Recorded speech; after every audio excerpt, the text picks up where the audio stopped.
వక్రతుండ మహాకాయ సూర్యకోటి సమప్రభ నిర్విఘ్నం కురు మే దేవా సర్వకార్యేషు సర్వదా గురు బ్రహ్మా గురుర్విష్ణు గురుర్దేవో మహేశ్వరః గురు సాక్షాత్ పరబ్రహ్మ తస్మై శ్రీ గురవే నమః. శరదా శరదాంభోజ వదనా వదనాంబుజే సర్వదా సర్వదాస్మాకం సన్నిధిః సన్నిధిం క్రియాత్. ఓం గం గణపతయే నమః. సద్గురవే నమః. శ్రీ మహాసరస్వత్యై నమః.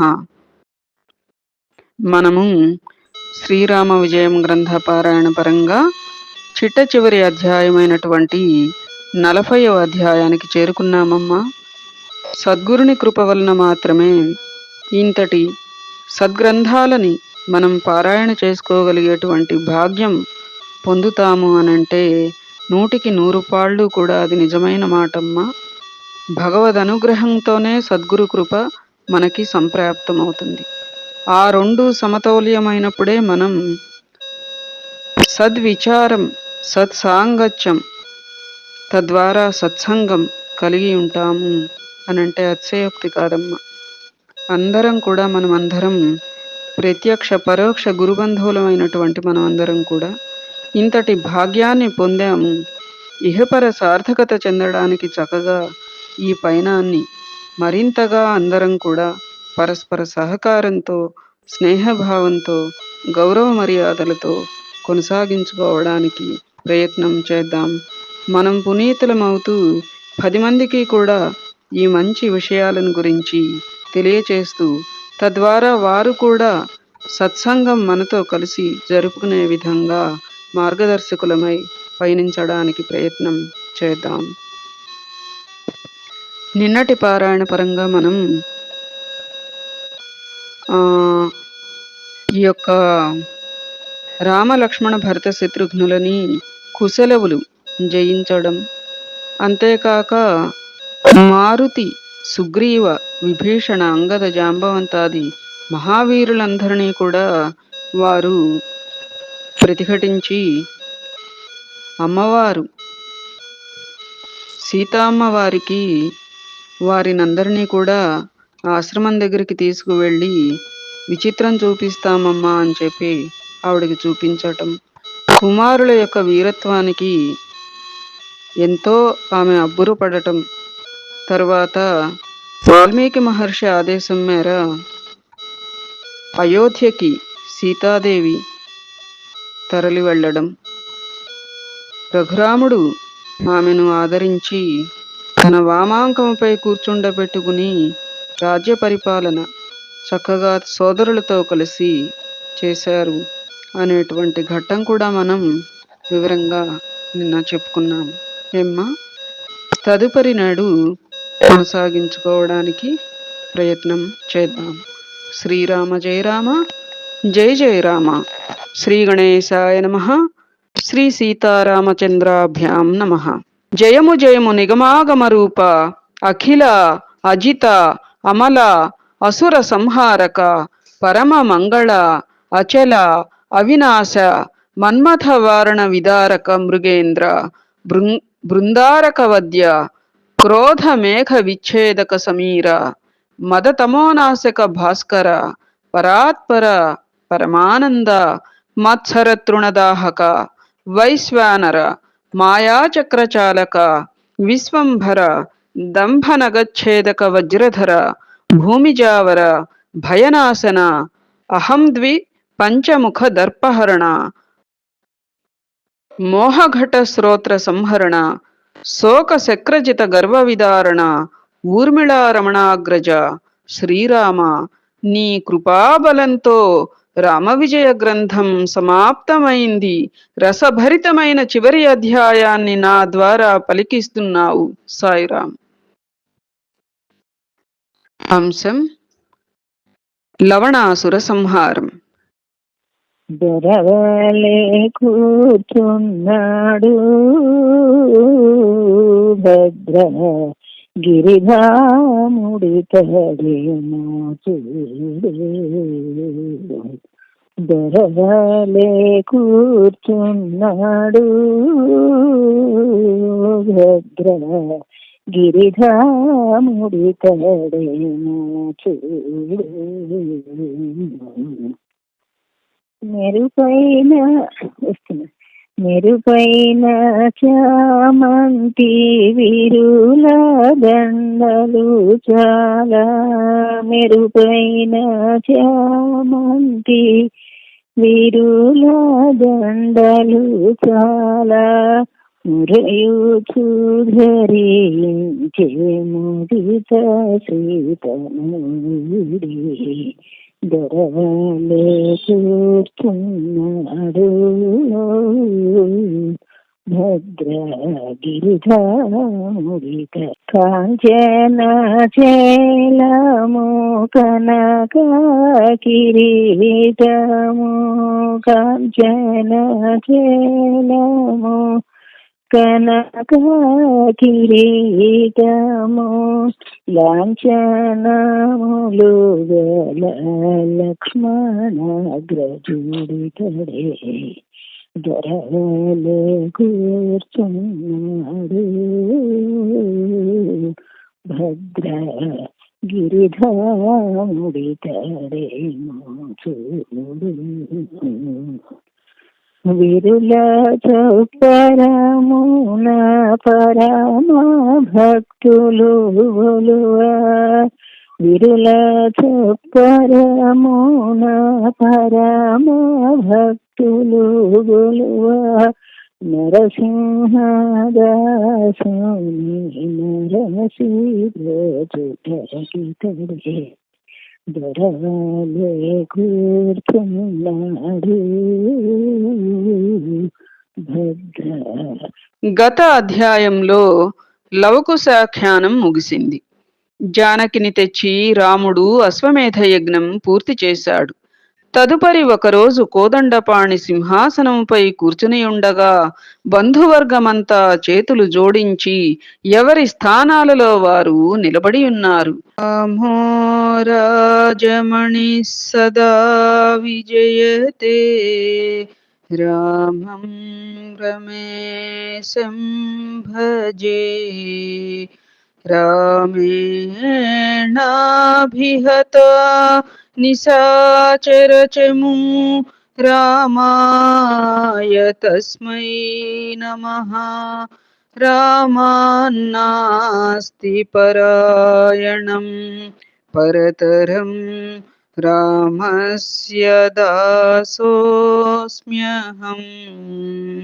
రామే చిత్తలయః సదా భవతు మే భో రామ భో రామ మాముద్ధర.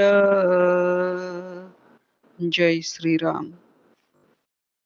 క్షీరసాగరవాసునికి నివేదించడానికి దేవతలు వేగంగా వెళ్ళినట్లు యమునా తీరంలో నివసించే బ్రాహ్మణులు ప్రజలు అయోధ్యకు వచ్చారు. ఆ సమయంలో భక్తజన సభాభూషితుడై రఘునాథుడు ముత్యాల మండపంలో ఆసీనుడై ఉన్నాడు. కోటి మన్మథుల తండ్రి, దీన బంధు, గుణసింధు అయినటువంటి రఘురామునితో ప్రతిహారి ప్రజలు మిమ్ములను కలవాలని వచ్చారు అని తెలియచేశాడు. ఎవరో నా ప్రజలను పీడించి ఉంటారు అని అనుకుని వెంటనే వారిని తీసుకుని రమ్మన్నాడు రఘువీరుడు. ముత్యాల మంటపం దగ్గరికి ప్రజలంతా వచ్చి జయ జయధ్వానాలు చేసి నమస్కరించారు. వారిని తన సమ్ముఖానికి రావించి జగదుద్ధారకుడు కనుసైగలతోనే పలకరించాడు. యమునా తీరంలో అతి క్రూరుడైన లవణాసురుడు ఉన్మత్తుడై ఘోర పాతకాలు, అత్యంత క్రూరమైన కర్మలు చేస్తున్నాడు. వాడు మురదైత్యుల సంతతి. యమున ఆవలి ఒడ్డు అతని నివాస స్థానం. రోజు ప్రజలను, బ్రాహ్మణులను, ఆవులను చంపి ఆ చండాలుడు భక్షిస్తూ ఉంటాడు. రఘువీరా, అటువంటి వానిని చంపి అందరికీ సుఖం ప్రసాదించవలసింది అని వేడుకున్నారు. వారి మాటలు విన్న కోదండపాణి కోపోద్రిక్తుడయ్యాడు. కళ్ళు ఎర్రబడగా వెంటనే కోదండాన్ని తెప్పించాడు. అప్పుడు శత్రుఘ్నుడు ముందుకు వచ్చి శ్రీరామచరణాలకు మ్రొక్కి లవణాసుర వధకు అనుమతివ్వవలసింది అని అర్థించినాడు. చతురంగ బలాలతో వెళ్ళి లవణాసురుని వధించి ప్రజలను సుఖపెట్టమని అనతినిచ్చాడు తమ ఆలనీలుడు. మంత్రశక్తి గల దివ్య బాణాన్ని తమ్మునికి ఇచ్చాడు. శ్రీరామచరణాలకు నమస్కరించి శత్రుఘ్నుడు బయలుదేరాడు. సంగ్రామ సంకేతంగా సేవకులు భేరీలు మ్రోగించారు. 3 అక్షౌహిణుల సైన్యం అమిత వేగంతో బయలుదేరింది. అనేకమైన నౌకలలో యమునను దాటి 4 దిక్కులా పరికిస్తే అనేక మంది ఋషీశ్వరులు కానవచ్చారు. వారు శత్రుఘ్నునితో, ఈ రాక్షసుడు పరమ దారుణమైన వాడు. పూర్వం మాంధాత మహారాజును చంపాడు. వాడి భుజబలం అంతులేనిది అని లవణాసురుని పరాక్రమాలను వివరించారు. శత్రుఘ్నుడు లవణాసురునికి మరణం ఎలా సంభవిస్తుంది అని ప్రశ్నించినాడు. వీడు పూర్వం ఈశ్వరుని ఆరాధించగా శంకరుడు స్వహస్తాలతో శూలాన్ని ప్రసాదించాడు. వాడు ఆ బలంతో విశ్వాన్నంతా జయించినాడు. ఆ శూలాన్ని తీసివేస్తే వాడు వెంటనే మరణిస్తాడు. ఆ శూలం మందిరంలో పెట్టి వాడు ఆహారం కోసం రాత్రింబవళ్ళు జంతువులు, గోవులు, బ్రాహ్మణుల కోసం తిరుగుతూ ఉంటాడు. సమయం చూసి వాడి దగ్గరకు వెళ్ళాలి. శూలం చేతబట్టాడా అతని బలం ఎన్నటికీ క్షీణించదు. వాడి భయం వల్ల మధురానగరం నిర్మానుష్యమైంది అని ఋషులు తెలిపారు. అనంతరం శత్రుఘ్నుడు మధురా పట్టణం దాటి వాడు లేని సమయం చూచి మందిరం తెరిచాడు. ఆ శూలం పూజలో పెట్టబడి ఉంది. దానిని శత్రుఘ్నుడు వెంటనే తీసుకున్నాడు. శూలం చేతబూని కైకేయీసుతుడు సైన్యంతో సహా సిద్ధంగా లవణాసురుని కోసం అతడి నివాసం వద్దనే కాపుకాచాడు. ఆవులు, బ్రాహ్మణులను చంపి ఆ ప్రేతాలన్నింటినీ నెత్తిపై వేసుకుని అరణ్యం నుండి తిరిగి వస్తూ చుట్టూ ఉన్న మానవ సైన్యాన్ని చూచి ఎంతో ఆనందించాడు. సాయిరాం. ఈశ్వరుడు ఈనాడు నా ఆహారాన్ని నా ఇంటి దగ్గరకే పంపాడు అని అనుకుంటూ పొలికేక పెట్టి లవణుడు శూలపాణి అయిన శత్రుఘ్నుని చూచి శూలం దొంగిలించాడన్న కోపంతో లంఘించి ఉద్రేకంతో అమితమైన రోషంతో, నీవు మానవపుత్రుడవు, నిన్ను చంపి క్షణంలో అయోధ్య పట్టణాన్ని లోబరుచుకుంటాను. నా మేనమామ రావణుడు శ్రీరాముడు అతనిని కాపట్యంతో సంహరించాడు. ఇప్పుడు నేను రాఘవుని వధించి సీతను బలవంతంగా తీసుకుని వస్తాను. సాయిరాం. మీ నలుగురిని చంపి ప్రతీకారం తీర్చుకుంటాను. ఈ రోజే ప్రథమ ఆహుతిగా నిన్ను స్వాహా చేస్తాను అని బెదిరించినాడు. లవణునితో శత్రుఘ్నుడు, అల్పుడా, నల్లిని చంపాలంటే ఆలస్యం ఎందుకు? వెంటనే నిన్ను సంహరిస్తాను అని అనగానే వృక్షాన్ని పెకిలించి వేగంగా పరిగెత్తాడు లవణాసురుడు. శత్రుఘ్నుడు వెంటిని సంధించి బాణం వదిలాడు.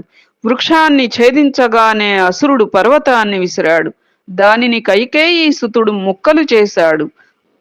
అసంఖ్యాకమైన వాడి బాణాలను, అంటే పదునైన బాణాలను అని ఇక్కడ శత్రుఘ్నుడు ప్రయోగిస్తే లవణుడు లెక్క చేయక గడ్డిపోచతో సమానంగా భావించాడు. ధారగా వర్షం కురిసినట్లు వృక్ష పాషాణాలు విసిరివేశాడు. వాటిని బాణాలతో ఖండించాడు శత్రుఘ్నుడు. అనంతరం శత్రుఘ్నుడు ఆలోచించి మధుకైటభుల కోసం బ్రహ్మ నిర్మించి ఇచ్చిన బాణాన్ని వెలికి తీశాడు. బ్రహ్మ దానిని రఘుపతికిచ్చాడు. లవణాసురుని వధకు బయలుదేరే ముందు రాముడు ఆ బాణాన్ని శత్రుఘ్నునికిచ్చాడు. దానిని శత్రుఘ్నుడు సంధించగా అది ప్రళయకాల విద్యుత్తులా వింటి నుండి వేగంగా బయలుదేరి లవణుని హృదయాన్ని చీల్చింది.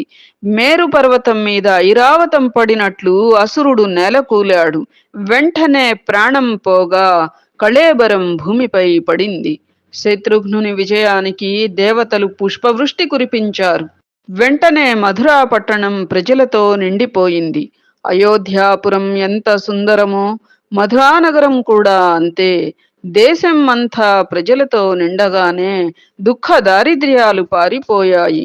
శత్రుఘ్నుని విజయ వార్త వినగానే రఘుపతి ఛత్ర చామరాది రాజచిహ్నాలను పంపాడు. శత్రుఘ్నునికి ఛత్రం పట్టి మధుర మహారాజును చేశాడు. సముద్ర పర్యంతం ఉన్న సమస్త దేశాలను ఆయనకిచ్చాడు. తదుపరి అంశం బ్రాహ్మణ బాలుని అకాల మరణం. ఒకరోజు అయోధ్యలో ఒక విచిత్రం జరిగింది. శ్రీరాముడు అయోధ్యను 11,000 సంవత్సరాలు పరిపాలించాడు. రామరాజ్యంలో నిజంగా అకాల మృత్యువన్నది లేదు. అటువంటి సమయంలో ఒక బ్రాహ్మణ సుతుడు అకస్మాత్తుగా ఉపనయనం కాగానే మరణించినాడు. వెంటనే తండ్రి ఆ పిల్లవాడిని ఎత్తుకుని రాజసమ్ముఖానికి తెచ్చాడు. నీవు ఏదో తప్పు చేశావు, అందుకే అకాలంగా నా పుత్రుడు మరణించాడు. దీనికి వెంటనే ప్రాయశ్చిత్తం చెయ్యి అని శ్రీరామునిపై నిందమోపాడు. ఇది విని రఘురాముడు చింతాక్రాంతుడైనాడు. ఆ సమయంలో నారదముని విచ్చేయగా సీతాపతి జరిగిన వృత్తాంతమంతా వివరించినాడు. అందుకు నారదుడు, ఎవరో శూద్రుడు తపం చేస్తున్నాడు. ఆ పాపం వల్ల ఈ మునికుమారుడు మృతి చెందాడు. తపస్సు చేయడం బ్రాహ్మణ ధర్మం, ఇతరులకది అధర్మం. శూద్రుడి తపస్సు వల్లనే ఈ అకాల మరణం సంప్రాప్తించింది అని వివరించాడు. అంటే ఒక్కొక్క యుగానికి ఒక్కొక్క ధర్మం ఉంటుంది కదా అమ్మ, అది ఆ యుగ ధర్మం ప్రకారం ఆ రకంగా జరిగిందన్నమాట. ఇది విన్న వెంటనే రాముడు పుష్పకాన్ని స్మరించాడు. స్మరించినంతనే విమానం చెంత నిలిచింది. మంత్రి సేనలతో సహా శ్రీరాముడు విమానమెక్కగానే అది పయనమైంది. తమాలనీలుడు పృథ్వీమండలమంతా శోధించినాడు. గుహలు, పర్వతాలు, కఠిన స్థావరాలు కనపడ్డ తపస్వినల్లా జాతి విచరణ చేశాడు. వారంతా శ్రేష్టమైన బ్రాహ్మణులమని బదులిచ్చారు. వారికి రఘురాముడు నమస్కరించి తిరిగి వారిని పూజించాడు. అనంతరం భూమినంతా రఘునాథుడు శోధించాడు. దక్షిణాపథంలో వెతుకగా దట్టంగా కొమ్మలు ఉన్న చోట గిరికంధరంలో ఒక అధమ కిరాతుడు తపస్సు చేస్తున్నాడు. వాడు ధూమపానం చేస్తాడు. నీది ఏ కులం, ఏ వేదం, తపస్సు ఎందుకు చేస్తున్నావు అని రఘుపతి అతనిని ప్రశ్నించగా, నేను కిరాతుడిని, స్వర్గం కోసం తపస్సు చేస్తున్నాను అని సమాధానం ఇచ్చాడు. ఆ మాటలకు జానకీనాథునికి కోపం వచ్చింది. నీవు చాలా అధర్మం చేశావు అంటూ మిక్కిలి వాడి అయిన బాణాన్ని ప్రయోగించి కంఠాన్ని ఛేదించినాడు. వెంటనే అతను స్వర్గానికి వెళ్ళిపోయాడు. దేవేంద్రుడు విమానంలో వచ్చి రఘునాథుని కలిసి కిరాతవధ వల్ల మహోపకారం జరిగి దేవతల మనోరథం నెరవేరింది. సీతావల్లభ, రఘునందన, పురాణ పురుష, గుణ సంపన్న, నాకు ఏదైనా అనతీయండి, దానిని వెంటనే పూర్తి చేస్తాను అన్నాడు. రఘుపతి దేవేంద్రుడితో, అయోధ్యలో మునికుమారుడు మరణించాడు, అతనికి ప్రాణదానం చెయ్యి అన్నాడు. సహస్రవదనుడు అందుకు అంగీకరించాడు. గ్రామానికి వెళ్ళిన వాడు తిరిగి వచ్చినట్లు మునిపుత్రుని ప్రాణం తిరిగి వచ్చింది. అదే విధంగా పూర్వం మరణించిన వారందరినీ యథాప్రకారం ఇంద్రుడు బ్రతికించాడు. అప్పుగా ఏదైనా వస్తువు తీసుకుని వెళ్లి తిరిగి ఇచ్చినట్లే వారికి వారి సంతానాన్ని అమరేంద్రుడు తిరిగి ఇచ్చాడు. తదుపరి అంశం బ్రహ్మదత్తుని శాప విమోచన. అక్కడ అయోధ్యాపతి అగస్త్యుడుండే అరణ్యాల వైపు వెడుతూ సహజంగా వనాలను, ఉపవనాలను అవలోకించాడు. ఆ సమయంలో 2 పక్షులు వచ్చి రాఘవునికి మ్రోకరిల్లి, రాఘవేంద్ర, మా వివాదాన్ని పరిష్కరించి ముందుకు సాగవలసింది అని వేడుకున్నాయి. వారి వినతి విని రఘుత్తముడు విమానాన్ని నిలిపాడు. తోడనే గుడ్లగూబ, గ్రద్ద రెండు మాట్లాడసాగాయి. పూర్వకాలం నుండి నాకు ఇల్లు ఉంది. ఈ గద్ద నన్ను బలవంతంగా తరిమేసి తానక్కడ నివసిస్తోంది అని గుడ్లగూబ ఫిర్యాదు చేసింది. ఆ గుడ్లగూబ నన్ను అకారణంగా పీడిస్తోంది. ఇల్లు నిజంగా చాలా కాలంగా నాదే అని గద్ద సమాధానం ఇచ్చింది. సీతాపతి ప్రధానిని చూచి, వీరి వివాదాన్ని పరిష్కరించండి, నిజం తెలుసుకుని ఇల్లు ఎవరిదైతే వారికి ఇప్పించండి అని ఆదేశించాడు. ఇక్కడ నేల లేనప్పుడే నేను ఈ చెట్టుపై ఇల్లు కట్టుకుని నిజంగా ఉంటున్నాను అని గద్ద అంది. ఈశ్వరుడు పృథ్వీని సృష్టించాడు. దానిపై చెట్లు పెరిగిన తరువాతనే నేను ఇల్లు నిర్మించుకున్నాను అని గుడ్లగూబ అంది. ఎక్కువ కాలం బట్టి ఉంటున్నది కాబట్టి గద్ద మాటలు నిజం అని ప్రధాని అన్న మాటలకు శ్రీరాముడు ఫక్కున నవ్వాడు. నువ్వు ఏమర్థం చేసుకున్నావు? పృథ్వీ వృక్షాలకు ఆధారం, గూటికి చెట్టు ఆశ్రయం. దురాత్ముడైన గద్ద నిజంగానే గుడ్లగూబను పీడిస్తున్నాడు అని తీర్పు చెప్పాడు. యథార్థాన్ని వెలికి తీసి రాముడు గుడ్లగూబకు గూటిని ఇచ్చి గ్రద్దతో, నీవు చెండాలురాలవు, నిన్ను ఇప్పుడే వధిస్తాను అంటూ వెంటనే అస్త్రం సంధించినాడు. వెంటనే ఆకాశవాణి ఎలుగెత్తి, హే రామా, కోదండపాణి, ఈతడిని చంపవద్దు. ఈతడు పూర్వం బ్రహ్మదత్తుడనే మహారాజు, గౌతమమునికి శిష్యుడు. ఒకరోజు అతని గృహానికి గౌతముడు భోజనానికి విచ్చేసినాడు. ఆయనకు మాంసం వడ్డించాడు. అది చూచి గురువు మనస్సు క్షోభించి వెంటనే శాపం ఇయ్యగా గ్రద్దగా మారిపోయాడు. అనంతరం గురుచరణాల మీద వ్రాలి శాప విమోచనం అర్థించినాడు. రామదర్శన మాత్రాన నీవు ఉద్ధరణ పొంది స్వర్గానికి పోతావని గౌతముడు సెలవిచ్చాడు. ఈ విధంగా నేడు శాప విముక్తి అయింది అని పలికింది. ఇంతలో అకస్మాత్తుగా విమానం వచ్చింది. బ్రహ్మదత్తుడు దివ్యదేహం పొంది భక్తిభావంతో శ్రీరామచంద్రునికి నమస్కరించాడు. కోదండపాణిని స్తవం చేసి వెంటనే విమానంలో కూర్చుని రఘువీరుని కృప వలన స్వర్గ సుఖాలతో జీవించినాడు. అనంతరం అయోధ్యావాసి రాముడు కలశోద్భవుని ఆశ్రమానికి వస్తూ మునులకు సాష్టాంగ నమస్కారం చేశాడు. రఘుపతిని అగస్త్యుడు ఎంతో ఆదరంతో ఆశ్రమంలో పూజించినాడు. అగస్త్యుడు రాఘవునికి ఒక అందమైన హస్త కంకణం ప్రసాదించినాడు. పృథ్వీలో మూల్యం అంతా ఒక్కొక్క రత్నంలో ఇమిడి ఉంది అన్నట్లుగా ఉన్నది ఆ కంకణం. దానిని బ్రహ్మ సృష్టించినాడు. స్వర్గంలో ఉన్న వస్తువులన్నీ అతి ప్రకాశవంతమైనవి. అవి మనుష్యులకు లభించటం దుర్లభం. మీకు ఎలా లభించింది అని శ్రీరాముడు అగస్త్యుని ప్రశ్నించినాడు. తదుపరి అంశం విదర్భరాజు వృత్తాంతం. అగస్త్యుడు ఆ కథావృత్తాంతాన్ని ఇలా వివరించాడు. సరోవరానికి ఆవలి ఒడ్డున కనపడుతున్నదే, అది పుణ్యవంతుడు తపోరాశి అయిన విదర్భ మహారాజు ప్రేతం. ఆయన అపరిమిత దానాలు చేశాడు. రామ, ఆయన ఘోరమైన తపస్సు చేశాడు, కాని రవ్వంత కూడా అన్నదానం చేయలేదు. ఆయన స్వర్గానికి వెళ్ళి అక్కడ ఆకలి బాధపడినాడు. ఆయనను చూచి బ్రహ్మ, నీకు తినడానికి ఇక్కడ ఏహీ దొరకదు, అన్నదానం చేయని వాడికి ఇక్కడ ఏహీ లభించదు. నువ్వు వెంటనే వెళ్ళి నీ కళేబరాన్ని భక్షించు. నువ్వు ఎన్ని రోజులు భుజించినా దాంట్లో మాంసం తరగదు అని అన్నాడు. ఆ భూపాలుడు విమానంలో కూర్చుని రోజూ వచ్చి తన ప్రేతాన్ని తిని తిరిగి స్వర్గానికి వెళ్ళేవాడు. రాఘవ, అన్నదానానికి మించిన దానం వేరే లేదు. అదృష్టముంటేనే వైరాగ్య ప్రాప్తి కలుగుతుంది. సద్గురునాథుడే దేవుడు. శాంతిలో ఉన్న ఆనందం వేరే ఎక్కడా లభించదు. తిథులలో ద్వాదశి శ్రేష్టమైనది. మంత్రాలలో గాయత్రి మహత్తరమైనది. తీర్థాలలో ప్రయాగ మంచిది. రాఘవ, అలాగే దానాలలో అన్నదానం అత్యంత శ్రేష్టం అని ఆ సమయంలో విదర్భరాజుతో కమలాసనుడు వివరించినాడు.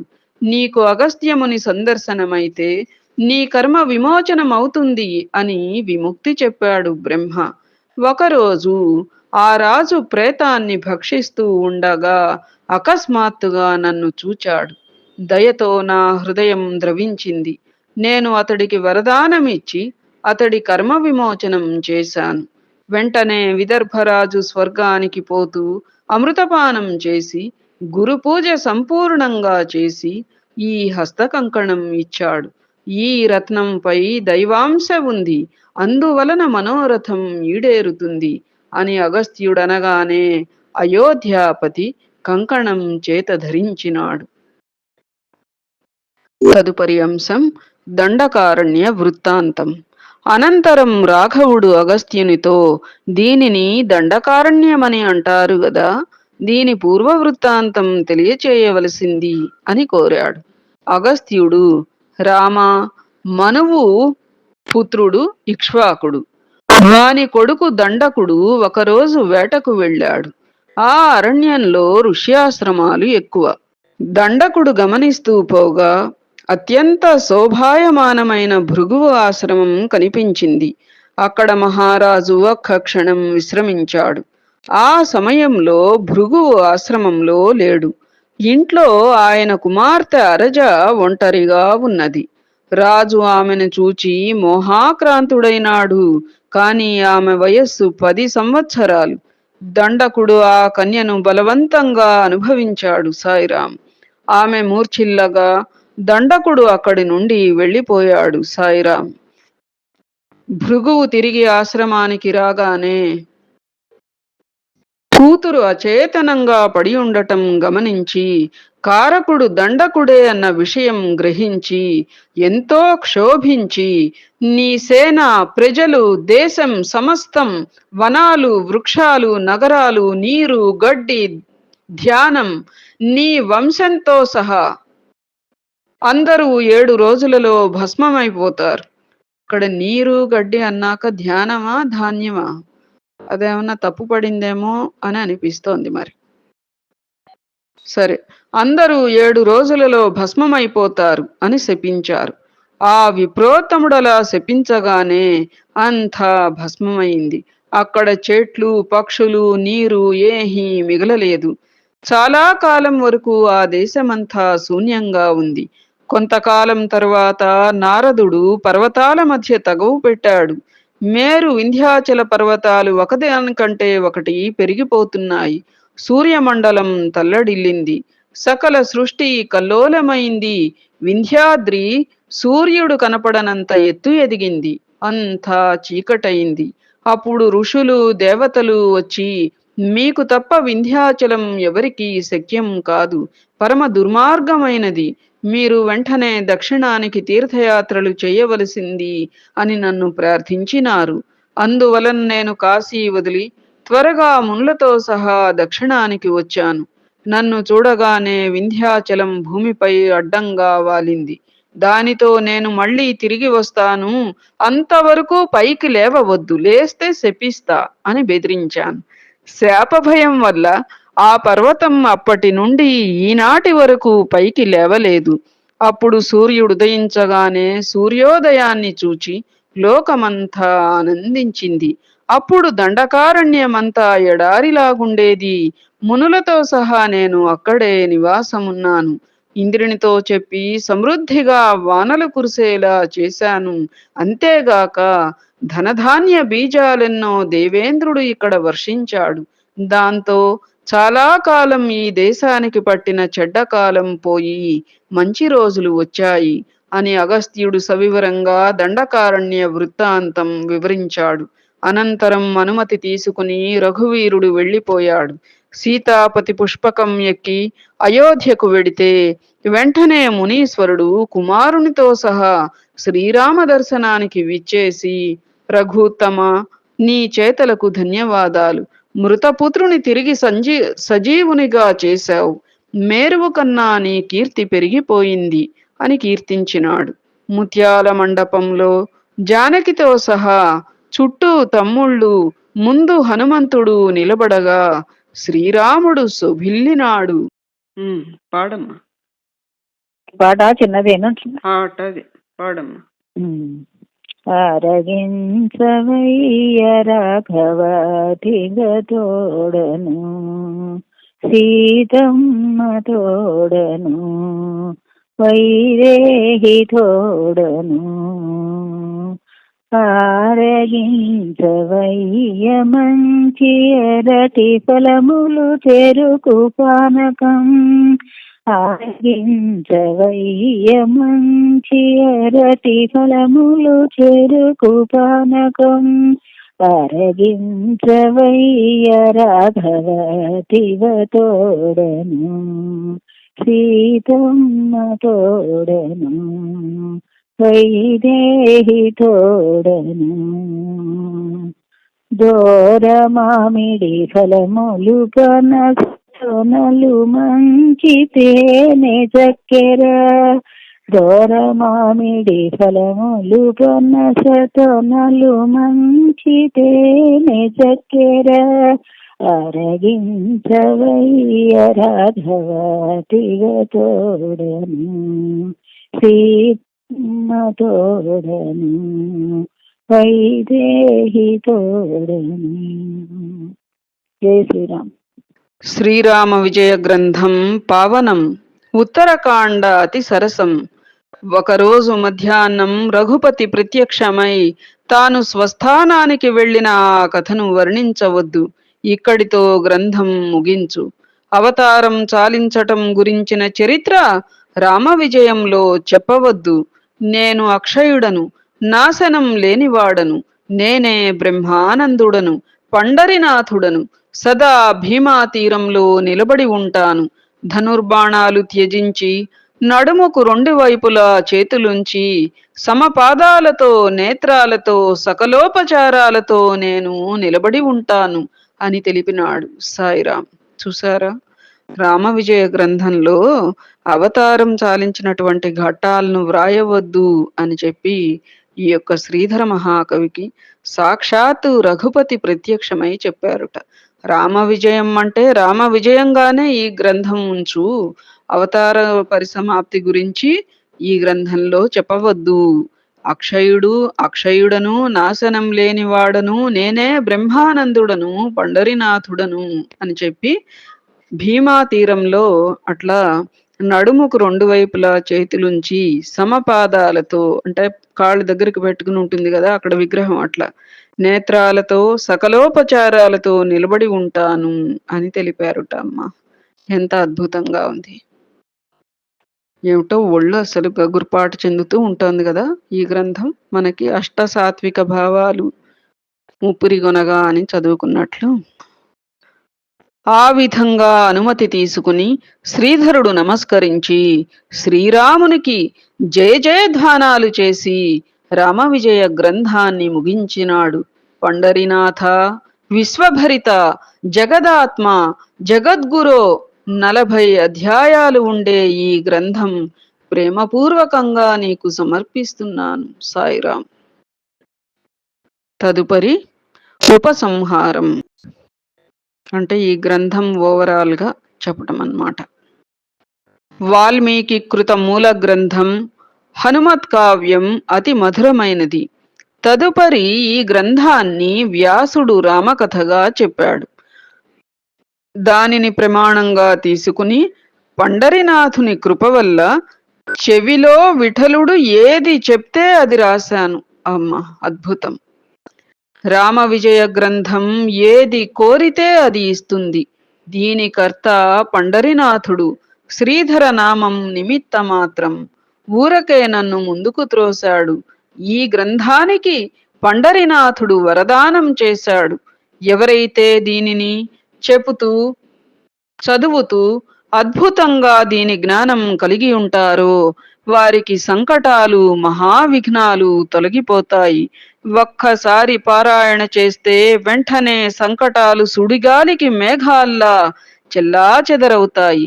5 పారాయణాలు సంపూర్ణంగా చేస్తే మహావ్యాధులు కూడా తొలగిపోతాయి. సంతతి సంపద సంపూర్ణంగా పొందుతారు. శుచితో 10 పారాయణలు చేస్తే రఘునాథునిలా ప్రకాశవంతమైన పిల్లలు కలుగుతారు. శ్రవణం పఠనం లేకున్నా నిత్యం పూజిస్తే ఇంట్లోని బాధలన్నీ సాక్షాత్ హనుమంతుడే వచ్చి తొలగిస్తాడు. సాయిరాం. ఇంతవరకు రఘునాథుని కథ చెప్పే భక్తులను చిరంజీవి హనుమంతుడు అంతర్బాహ్యాలలో రక్షిస్తూ వారి వద్ద నిలిచి ఉంటాడు. రామకథ శ్రవణం చేస్తే వాయునందనుడు ప్రేమతో సదా చేతులు జోడించి నిలబడి ఉంటాడు. శుచిగా రామ విజయాన్ని దిండుగా చేసుకుని నిద్రపోతే స్వప్నంలో మారుతి దర్శనమిస్తాడు. సాయిరాం. ఆ విధంగా ఈ గ్రంథ చమత్కారాలు రామోపాసకులకు తెలుసు.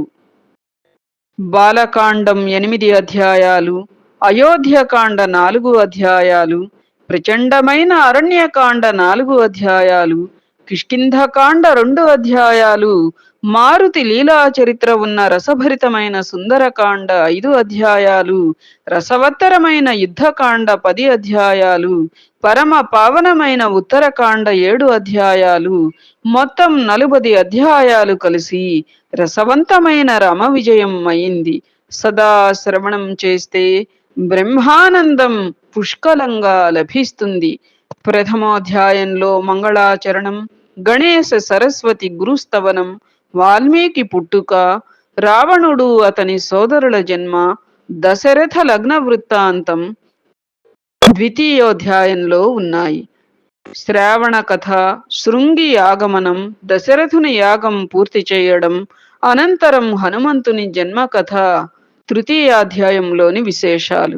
కౌసల్య సుమిత్ర కైకేయిల సీమంతోత్సవాలను గురించి అడగడానికి రాజు వెళ్ళడం, శ్రీరామ ధ్యానం, జన్మస్థితి 4వ అధ్యాయంలోని కథ. శ్రీరాముని ఉపనయనం, బ్రహ్మచర్యంలో తీర్థాటన, విశ్వామిత్రుడు రఘురాముని అడగడం పంచమోధ్యాయంలో వివరించడం జరిగింది. యోగ వాసిష్ఠ కథనం, వేదాంత భాగ నిరూపణం 6వ అధ్యాయంలో వర్ణితం. తాటకను చంపి యాగాన్ని రక్షించడం, అహల్యోద్ధారణ, సీత జన్మ వృత్తాంతం చెప్పడం 7వ అధ్యాయంలోని కథ. 8వ అధ్యాయంలో సీతా స్వయంవరం, దశకంఠుని పరాభవం చిత్రితమైంది. సీతారామ కళ్యాణానంతరం రఘురాముడు పరశురాముని జయించడం, రఘుపతి అయోధ్యా ప్రవేశం, రఘునాథుని రాజ్యాభిషేక యత్నం, కైకేయి అనర్థం గావించడం, దశరథుని దుఃఖం 9వోధ్యాయంలోని కథ. శ్రీరాముడు వనాలకు తరలిపోవడం, కౌసల్య శోకం, జాహ్నవీ తీరానికి శ్రీరామ గమనం 10మోధ్యాయంలోని వృత్తాంతం. దశరథుని ప్రాణత్యాగం, భరతుడు మేనమామ ఇంటి నుండి రావటం, భక్తి రసవిద్య నిరూపణ 11వ అధ్యాయంలోని మాధుర్యం. చిత్రకూటంలో రఘునందనుని కలియడం, భరతుడు స్తోత్రం చేయడం, నందిగ్రామంలో భరతుని స్థాపన 12వ అధ్యాయంలోని వర్ణన. మునుల దర్శనం, అగస్త్య మహిమ 13వ అధ్యాయంలోని కథ. శూర్పణఖను అవమానించడం, త్రిశిర ఖరదూషణ వధ, రావణుడి వర్తమానం 14వ అధ్యాయంలో నిరూపితం. రఘురాముడు జింకను వధించడానికి వెళ్ళడం, రావణుడు సీతను ఎత్తుకుపోవడం, కాపట్యంతో పాటు జటాయువధ 15వ అధ్యాయంలో ఉంది. శ్రీరాముని సీతా విరహం, జటాయువు ఉద్ధరణ, పంపా సరోవరం చేరడం 16వ అధ్యాయంలో ఉన్న కథ. వాలి సుగ్రీవుల జన్మ వృత్తాంతం, వాలి వధ 17వ అధ్యాయంలోని ఇతివృత్తం. తారకు బోధ చేయడం, వానరగణాలు సీతను అన్వేషించడం, సంపాతి దర్శనం 18వ అధ్యాయంలో వర్ణితం. సముద్రోల్లంఘన, లంకా శోధన, రావణ సభను పరిభ్రమిస్తూ వాయునందనుడు పొందిన విజయం 19వ అధ్యాయం. హనుమంతుడు సీతను సందర్శించడం, అశోకవన విధ్వంసం, అక్షయాది రాక్షస సంహారం 20వ అధ్యాయ విషయం. ఇంద్రజిత్తును రావణుని హింసించి లంకను దహించడం, మారుతి కిష్కింధకు రావడం 21వ అధ్యాయం. బ్రహ్మాస్త్ర బంధనం, ఆ మిషతో వాయునందనుడు సముద్రంలో తోకను ఆర్పడం, రాముడు సముద్ర తీరానికి చేరడం, విభీషణుడు రావణునికి నీతిబోధ చెయ్యడం, త్రికూట పర్వతం వద్దకు వెళ్ళడం, బ్రహ్మ లేఖను చదవడం 22వ అధ్యాయం. విభీషణుడు శ్రీరాముని సందర్శించడం, సాగర దర్శనం, సేతుబంధనం, రాముడు త్రికూటాచలానికి రావడం 23వ అధ్యాయం. సీత ముందు కాపట్య ప్రదర్శన, మండోదరి జానకిని కలవడం, సుగ్రీవుడు రావణుని హింసించడం 24వ అధ్యాయం. అంగదుడు రావణునికి బోధించడం, దారుణ యుద్ధం, రామలక్ష్మణులు నాగపాశబద్ధులు కావడం 25వ అధ్యాయంలోని అంశాలు. ప్రహస్తవధ, మండోదరి నీతి, ప్రతియుద్ధానికి రావడం, పరాజయం పొందటం 26వ అధ్యాయం. కుంభకర్ణుని నిద్ర మేల్కొలుపు, దారుణ యుద్ధం, కుంభకర్ణ మరణం 27వ అధ్యాయం. నరాంతకాదులు 6గురి మరణం, శక్రజిత్తు శరకౌశలం, మారుతి ద్రోణాచలం తేవడం 28వ అధ్యాయం. నికుంభిల వెళ్లి హోమ విధ్వంసం, లక్ష్మణుడు శక్రజిత్తును సంహరించడం 29వ అధ్యాయం. 30వ అధ్యాయంలో సులోచన విచారం, 31వ అధ్యాయంలో అహిమహిరావణుల సంహారం, శక్తిని ఛేదించడం, 32వ అధ్యాయంలో రావణుడి హోమ విధ్వంసం, ఘోర యుద్ధం, రావణవధ, విభీషణ రాజ్యస్థాపన 33వ అధ్యాయం కాగా, జానకి శపథం, ఇంద్రుని అమృత దృష్టి, దేవతలు పూజించి స్వస్థానాలకు మరలటం 34వ అధ్యాయం. పుష్పకంలో సపరివారంగా బయలుదేరి శ్రీరాముడు అగస్త్యుని దర్శించడం, భరతుని కలయిక 35వ అధ్యాయంలోని కథ. రాఘవుడు నంది గ్రామానికి తరలిపోవటం, అయోధ్య ప్రవేశం, పట్టాభిషేకం, వానరులు స్వస్థానాలకు వెళ్లడం 36వ అధ్యాయంలోని కథలు. లవకుశుల కథ 37, 38, 39 అధ్యాయాలలో మధురంగా వర్ణితం. లవకుశల కథ ఈ 3 అధ్యాయాలు 37, 38, 39 అన్నమాట. 40వ అధ్యాయంలో రఘువీరుడు కిరాతుని వధించి మరణించిన ఋషికుమారుని తిరిగి తీసుకురావడం, దండకారణ్య వృత్తాంతం వర్ణితమైనాయి.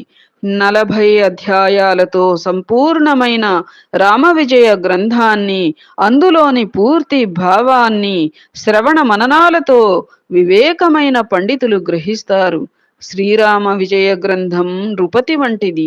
అందులోని 40 అధ్యాయాలు దోషదళాలను సంహరించే ప్రచండమైన ప్రతాపం కలిగిన మహావీరుల వంటివి.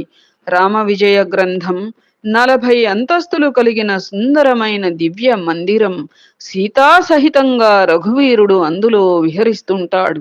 రామ విజయం 40 భాగాలతో అలరారే బృందావనం వంటిది. అందులో రఘువీరుని కథ తులసికోట వంటిది. దాని ఆకులే దృష్టాంతాలు. భక్తులు సదా పారాయణలనే ప్రదక్షిణలు ఆచరిస్తారు. రామ విజయ గ్రంథం 40 కోశాగారాలతో నిర్మితమైన అతి అందమైన భవంతి.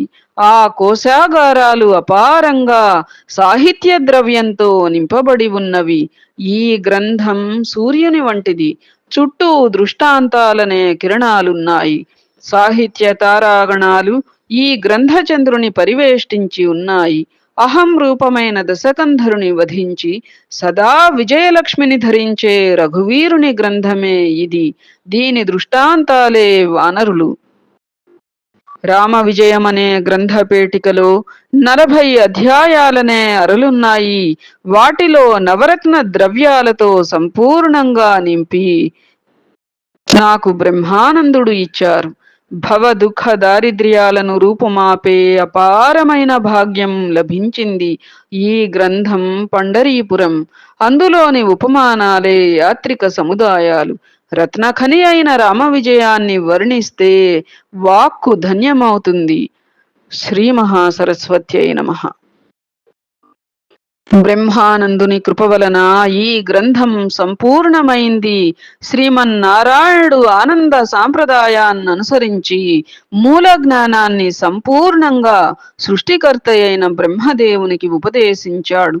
ఆ జ్ఞానాన్ని బ్రహ్మ అత్రికి, తదుపరి అత్రి తన పుత్రుడు ఆదిపురుషుడైన దత్తాత్రేయునకు దత్తాత్రేయుల వారు శుద్ధమైన ఆ జ్ఞానాన్ని సదానందునికి, వారి నుండి సుప్రసిద్ధులైన యతీశ్వరులు రామానందుల వారికి, వారు గంభీరులు జ్ఞానానంద దివాకరులు కళ్యాణధామవాసి సహజానంద యోగీశ్వరులు అయిన మంగళానందేశ్వరులకు వారు తపోజ్ఞాన తేజఃపుంజమైన పూర్ణానంద మహాయతి రాజుకు, వారు పూర్ణ దత్తాత్రేయ అవతారమైన సహజయతి దత్తానందుల వారికి, వారు దత్తానందుల గర్భాన శుద్ధ పూర్ణ అవతారంగా జన్మించిన బ్రహ్మానందుల వారికి ఉపదేశించినారు. ఆ బ్రహ్మానంద యతీంద్రులే నాకు తండ్రిగా గురువుగా సుప్రసిద్ధులు. అంటే ఒకరి నుంచి ఒకరికి జ్ఞాన ఇది ఎలా వచ్చింది, అందుకనే ఆ సీక్వెన్స్ చెప్పుకుంటూ వచ్చారు కదా, ఆ వరుస క్రమం చెప్పుకుంటూ వచ్చారు. అయితే బ్రహ్మానంద యతీంద్రులే ఇక్కడ శ్రీధర మహాకవికి తండ్రి గురువుగా సుప్రసిద్ధులు అని అంటున్నారు. పండరి నుండి 4 యోజనాల దూరంలో నైరుతి మూలనున్న నాఝరే గ్రామంలో బ్రహ్మానందులు పూర్వాశ్రమంలో కరణంగా పనిచేసినారు. తదుపరి పండరికి వచ్చి విధియుక్తంగా సన్యాసం స్వీకరించి భీమానదీ తీరంలో సమాధి పొందారు. వారే నా తండ్రి, సావిత్రి నా తల్లి. శ్రీధరుడనైన నేను మాతాపితృలిరువురికి ప్రణమిల్లి రామవిజయ గ్రంథాన్ని పూర్తిగా వించాను. 1625 శక సంవత్సరం శుభానునామ సంవత్సరం శ్రవణమాసం భానువారం సప్తమి శుభదినాన పండరి క్షేత్రంలో ఈ గ్రంథరచన పూర్తయింది. గ్రంథకర్తకు శ్రోతలకు శుభం కలుగుగాక.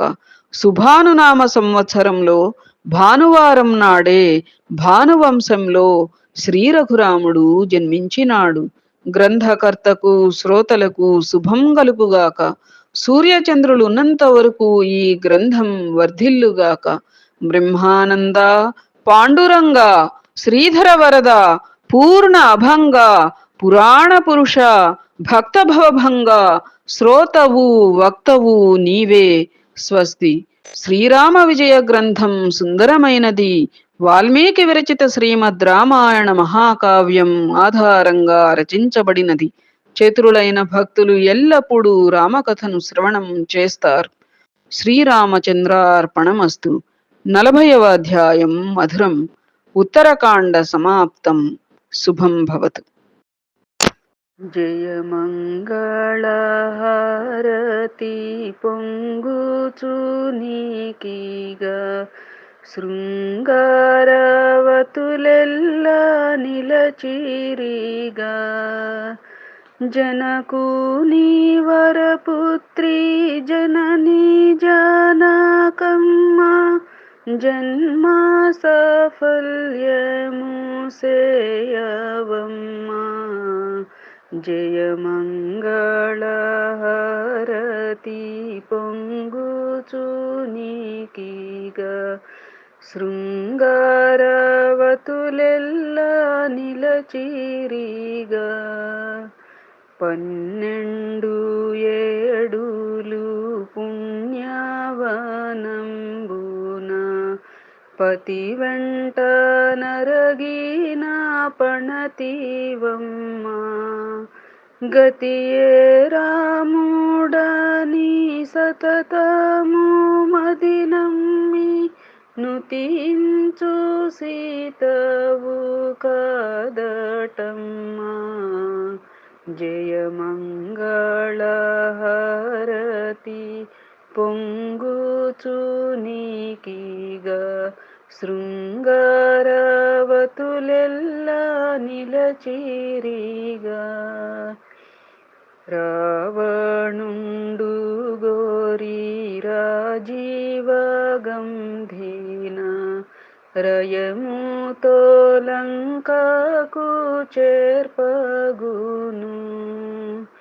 రాఘవుల రప్పించి రక్కసుల పరిమార్చి రాక్షస సైన్యాల కూల్చితివమ్మ. జయ మంగళహారతి పొంగుచు నీకీగ శృంగారవతులెల్లా నిలచిరిగా అవనీయోధ్యకు అఖిల విభంగున అభిషిక్తురాలవై అభయమెన్ను అనయాము తోడబల్లాంజనేయునిగాంచి ప్రస్తుతించిన సీతవు కాదటమ్మా జయ మంగళహారతి పొంగుచు నీకీగా శృంగారవతులెల్లా నిలచిరిగా జనకూని వరపుత్రి జననీ జానకమ్మ జన్మ సాఫల్యము సేయవమ్మా మా జన్మ సాఫల్యము సేయవమ్మా మా జన్మ సాఫల్యము సేయవమ్మా. జై శ్రీరామ్. శ్రీరామ జయ రామ సీతారామ. జయ హనుమాన్. సద్గురవే నమః. ఆత్మీయ ప్రత్యక్ష పరోక్ష గురుబంధువులందరికీ కూడా పేరు పేరున హృదయపూర్వక నమస్కారములమ్మా. మనము నేటితో ఈ యొక్క శ్రీరామ విజయ గ్రంథ పారాయణం జయప్రదంగా పూర్తి చేసుకున్నాం. గురుకృప విశేషంగా లేనిదే ఇటువంటి గ్రంథ పారాయణలు మనం చేయలేమమ్మా. అదైతే సత్యం. పూర్ణ గురుకృప ఉంటేనే ఒక గ్రంథం వైపు కన్నెత్తి చూడగలం, పారాయణ చేయగలం, శ్రవణం చేయగలం, తద్వారా మననం చేయగలం. భగవద్ అనుగ్రహం చేతే భక్తి భావన శ్రద్ధాభక్తులు పెంపొందుతాయి అనేది ఎంత సత్యమో, భగవద్ అనుగ్రహం చేతనే గురుకృప కూడా కలుగుతుంది, సద్గురువును మనం ఆశ్రయించగలం అనేది కూడా యథార్థం. ఆ ప్రకారంగా మన యొక్క ఈ శ్రీ సాయి ఆధ్యాత్మిక గ్రంథపారాయణ గ్రూపు ద్వారా 20వ గ్రంథాన్ని నేటితో పూర్తి చేసుకున్నామమ్మా. శ్రీరామ విజయ గ్రంథం ఎంత విశేషమైనది అనేది మనకి ఈ పారాయణ క్రమంలోనే అర్థమైంది. మనకి తెలిసినటువంటి అంశాల కన్నా ఎన్నో మూలాంశాలు, ఎన్నో నిగూఢమైనటువంటి సత్యాలు రామాయణ కావ్యంలో ఏవైతే వాల్మీకి మహర్షిచే పొందుపరచబడి ఉన్నాయో అవన్నీ కూడా ఈ యొక్క 40 అధ్యాయాలలో ఈ శ్రీరామ విజయ గ్రంథంలో యావత్తూ పొందుపరచబడి ఉన్నాయి అనేది అయితే సత్యం. ఆ సత్యాన్ని మనం అందరం కూడా యథార్థంగా తెలుసుకున్నాం కదా. మన ఈ పయనం ఎంతో నిరాటంకంగా కూడా ఇంకా కొనసాగవలసి ఉన్నది. పరస్పర సహకారంతో, స్నేహభావంతో, గౌరవ మర్యాదలతో మనందరం కూడా ఈ పయనాన్ని గత 5 సంవత్సరాలుగా కొనసాగించుకుంటూ వస్తున్నాం. ఇంకా ఎంతో కొనసాగించుకుందాం. స్తోత్ర పారాయణలు కానీ, నామజపాలు కానీ అందరికీ కూడా సగటున నిత్య జీవితంలో కొద్దో గొప్ప నడుస్తూనే ఉంటాయి. అయితే గ్రంథ పారాయణ అనేది మనకి ప్రతిరోజు కూడా, అనగా దినచర్యలో ఒక భాగం అవ్వాలి అనేటువంటి తలంపుతో ఈ యొక్క గ్రంథాల పారాయణలవి మనం మొదలుపెట్టుకున్నామమ్మా. మీరు ఆలోచించవచ్చు, 5 ఏళ్లలో 20 గ్రంథాలు పారాయణ చేస్తే ఇలాంటి 5 ఏళ్ల కాలాలు మన జీవితంలో ఇప్పటి వరకు ఎన్ని గడిచి ఉంటాయా అనేది ఆలోచించుకోవచ్చు. తద్వారా మనం ప్రతి క్షణాన్ని కూడా ఎంత సద్వినియోగం చేసుకున్నాం అనేటువంటి తృప్తి సదా మనకి ఉంటుంది అనేది కూడా వాస్తవం. ఏమ్మా, గ్రంథ పారాయణల ద్వారా మన లౌకిక జీవనంలో ఎలా వర్తించాలి, ఆటుపోటుల్లో ఎలా ఉండాలి, మంచి చెడులలో కూడా ఎలా ప్రవర్తించాలి, మన పుణ్యాన్ని ముఖ్యంగా అంటే మన పుణ్య కర్మలని ముఖ్యంగా ఆ ఫలాన్ని ఎలా మనం జాగ్రత్త పరుచుకోవాలి, ఏ విధంగా ధనాన్ని వెచ్చిస్తామో ఆ విధంగా మన యొక్క ఆధ్యాత్మికతని ఎలా వెచ్చించాలి అనేది, ఎలా రిజర్వ్ చేసుకోవాలి అనేది, ఏ అంశం రీత్యా మనం ఎలా దీనిని ఖర్చు పెడుతున్నాము, వినియోగిస్తున్నాము, ఎక్కడ మనం ఆ ఖర్చు పెట్టే విధానంలో కూడా ఎంత జాగరూకులమై ఉండాలి.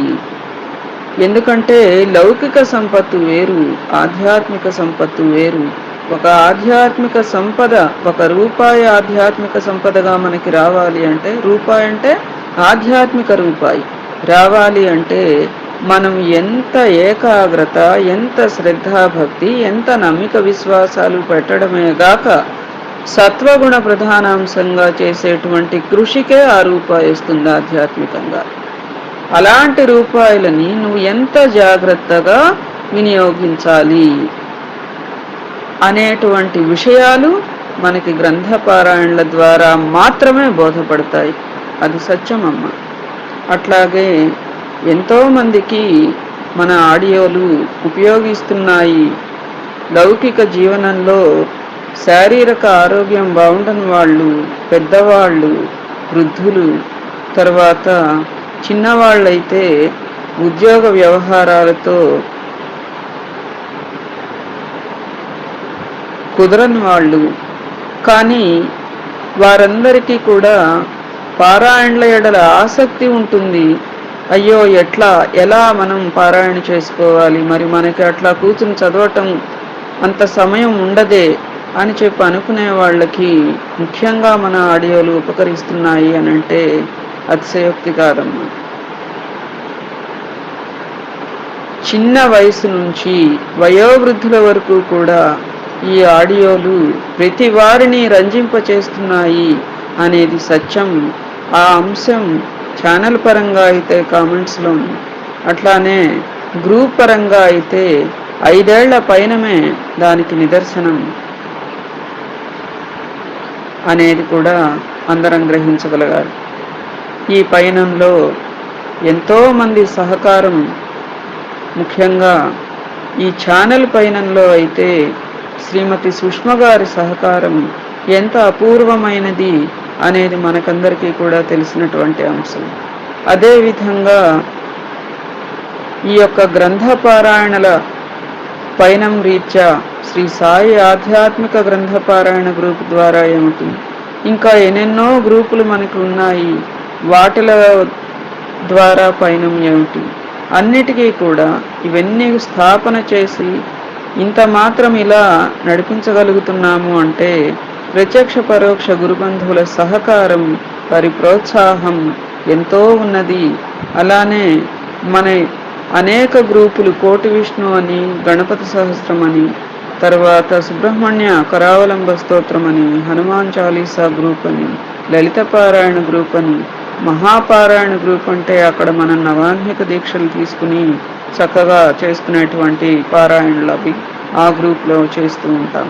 అట్లా ఇన్ని గ్రూపులు నడిపించడానికి సహకరిస్తున్నటువంటి తోటి అడ్మిన్లకి, ముఖ్యంగా శ్రీ సాయి ఆధ్యాత్మిక గ్రంథపారాయణ గ్రూపు అన్ని గ్రూపులకి కూడా వెన్నెముక వంటిది ఈ గ్రూపు.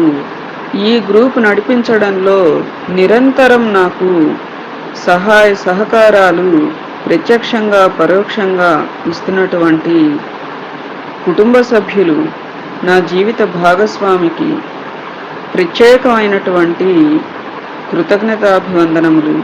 మరియు కుమారుడు చిరంజీవి రామచంద్ర సాయి విఠల్కు ఉడతాభక్తిగా పిల్లవాడు 3వ తరగతి నుంచి ఇప్పుడు 9వ తరగతి, ఆ పిల్లవాడు ఇచ్చేటువంటి సహకారం అమూల్యమైనది. ఈ సందర్భంలో నా యొక్క శుభాశీస్సులు తెలియచేస్తున్నాను. అంతేకాక ఈ జన్మని ప్రసాదించి జన్మ సార్థకత వైపు నాకు పరోక్షంగా ఉద్బోధ చేస్తున్నటువంటి నా తల్లిదండ్రులకి శిరస్సు వంచి పాదాభివందనం చేస్తున్నానమ్మా. మనోబలం, ధైర్యం మా నాన్నగారు ఇస్తూ ఉంటే అంతులేని ప్రోత్సాహం మా అమ్మగారు ఇస్తూ ఉంటారు. ఈ సందర్భంగా వారికి త్రికరణ శుద్ధిగా నమస్కారములు తెలియచేసుకుంటున్నానమ్మా.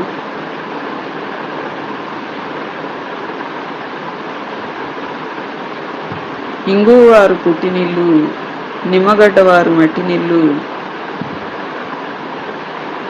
గా కలిగినటువంటి నేను ఈ సందర్భంలో జన్మనిచ్చిన వారికి, ఇటు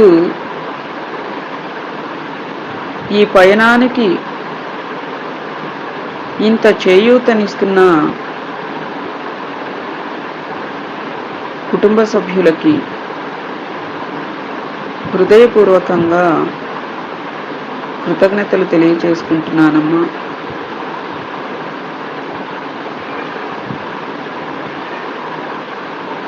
ఇవన్నీ కూడా ఇటు గురుబంధువులని, అటు తల్లిదండ్రులని, ఇటు కుటుంబాన్ని భగవంతుడు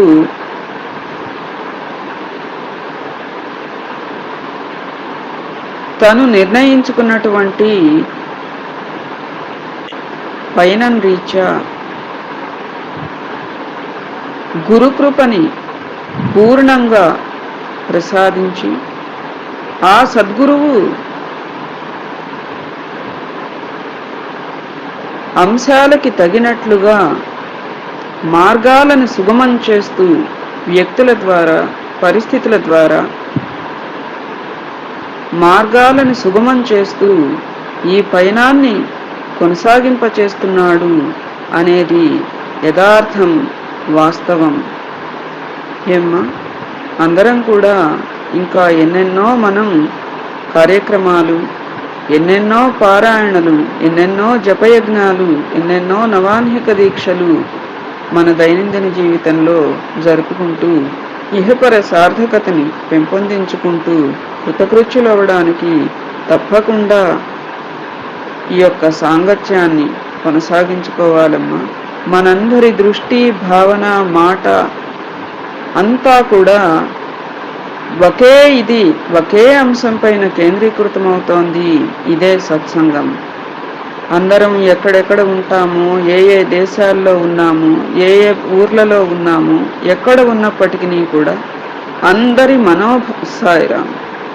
అందరి మనోభావన కూడా ఒకే రీతిగా ఒకే అంశంపై కేంద్రీకరించబడి సత్సంగాన్ని ప్రతి క్షణం కూడా చేసుకుంటున్నాం, సత్సాంగత్యాన్ని అనుభవిస్తున్నాం, సత్వగుణాన్ని పెంపొందించుకుంటున్నాం. కాబట్టే మనవన్నీ కూడా సత్ప్రయోజనాన్ని, మన పనులన్నీ కూడా సత్ప్రయోజనాన్ని ప్రసాదిస్తాయి అని అంటే అతిశయోక్తి కాదమ్మా. ఈ రోజున మనం ఈ యొక్క రామ విజయ గ్రంథం పూర్తయిన సందర్భం మీకందరికీ విదితమే.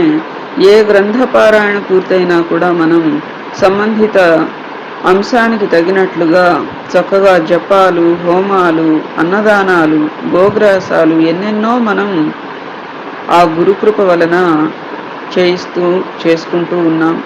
అలానే నేడు ఈ పారాయణ పూర్తయిన సందర్భంగా భద్రాద్రిలో చక్కగా ఆ యొక్క సీతారాములకి అభిషేకం మరియు అమ్మవారికి కుంకుమార్చన, తర్వాత చక్ర పొంగలిని భోగంగా కూడా మనం సమర్పించబోతున్నాం. తదుపరి మనం ఆదివారం నుంచి ఈ యొక్క రామతారక మంత్రం జపయజ్ఞంగా కూడా ఆరంభించుకోబోతున్నాం. సప్తాహంగా ప్రతి క్షణము అన్నమాట, ఒక్క క్షణం కూడా విడవకుండా సప్తాహం నడుస్తుంది మన గ్రూప్లో. ఇందాక చెప్తున్నటువంటి గ్రూపుల్లో మనం కోటి విష్ణు పారాయణ గ్రూపు, త్రయోదశాక్షరి గ్రూపు, చెప్పుకోలేదు. యథార్థంగా కోటి విష్ణు అంటే ప్రతివారికి కూడా కోటి విష్ణు పారాయణ అయ్యేటట్లు. త్రయోదశాక్షరి అంటే రామతారక మంత్రం, త్రయోదశాక్షరి మంత్రం. శ్రీరామ జయ రామ జయ జయ రామ అనేటువంటిది 13 కోట్లకై సంకల్పించుకున్నటువంటిది. అందరూ కూడా దానిలో ఇప్పటికే ఎక్కువ మంది 2వ కోటికి కూడా అడుగిడబోతున్నారు.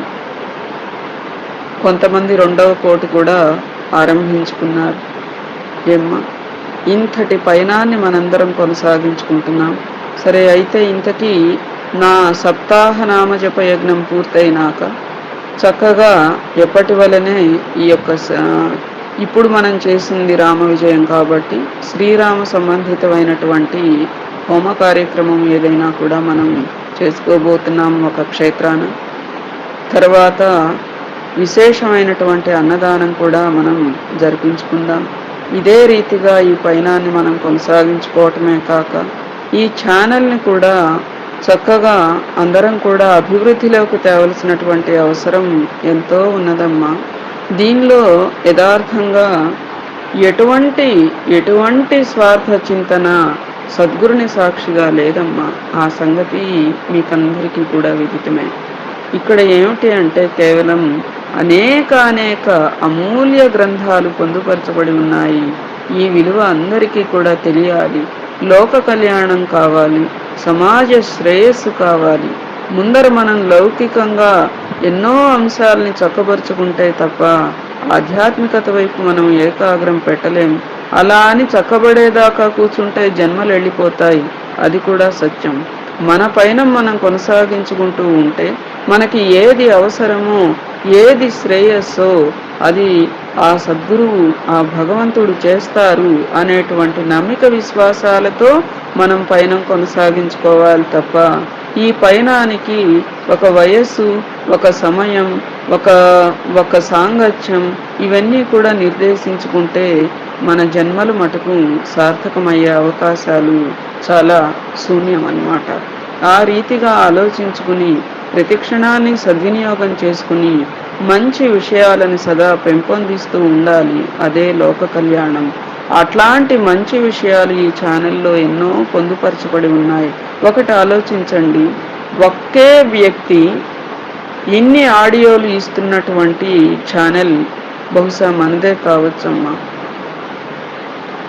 ఎంతోమంది చెప్తూ ఉంటారు కాదనని, కానీ ఒక్కొక్కరు ఒక్కొక్క అంశమో ఇంకోటో తప్ప అనేక గ్రంథాల ఆడియోలు ఒకే మనిషి ద్వారా ఈ ఛానల్లో ప్రకటితమవుతున్నాయి అంటే అందుగల మూలార్థం మీరందరూ గ్రహించగలరు. ఏమ్మా, సదా పరస్పర సహకారంతో, స్నేహభావంతో, గౌరవ మర్యాదలతో అన్ని బంధాలలోకి కూడా స్వచ్ఛమైనది, కల్మషరహితమైనది అయినటువంటి ఈ గురు బాంధవ్యాన్ని అందరం కూడా పెంపొందించుకుంటూ మనం ముందడుగు వేద్దాం. ఏమ్మా, అందరికీ కూడా సమస్త లౌకికమైనటువంటి శ్రేయస్సును ఆ సద్గురువు శ్రీ సీతారామ లక్ష్మణ భరత శత్రుఘ్న సహిత హనుమంతుల వారు కలగచేసి తద్వారా పారమార్థిక పుష్టిని ప్రసాదించాలని మనస్ఫూర్తిగా కోరుకుంటున్నానమ్మా. మాతా రామో మత్పితా రామచంద్రః, స్వామీ రామో మత్సఖా రామచంద్రః, సర్వస్వం మే రామచంద్రో దయాళుః, నాన్యం జానే నైవ జానే న జానే.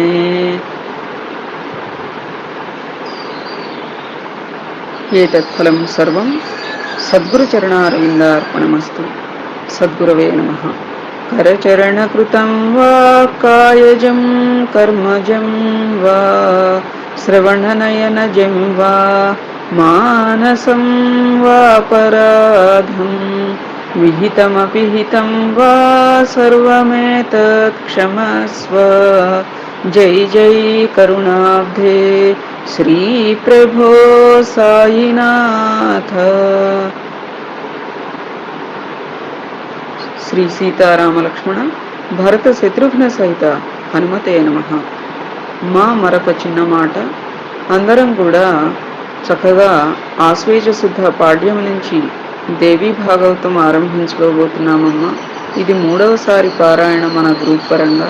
ఛానల్ని వీక్షించు గురుబంధువులు కూడా దయచేసి ఈ అంశాన్ని దృష్టిలో పెట్టుకొని ఆ యొక్క దేవీ భాగవతాన్ని కూడా పారాయణ చేసుకుంటూ జగన్మాత త్రిశక్తి స్వరూపిణి అయినటువంటి లలితామ్మవారి కృపా కటాక్ష వీక్షణాలను సమృద్ధిగా పొందగలరని ఆశిస్తూ సెలవు తీసుకుంటున్నాను.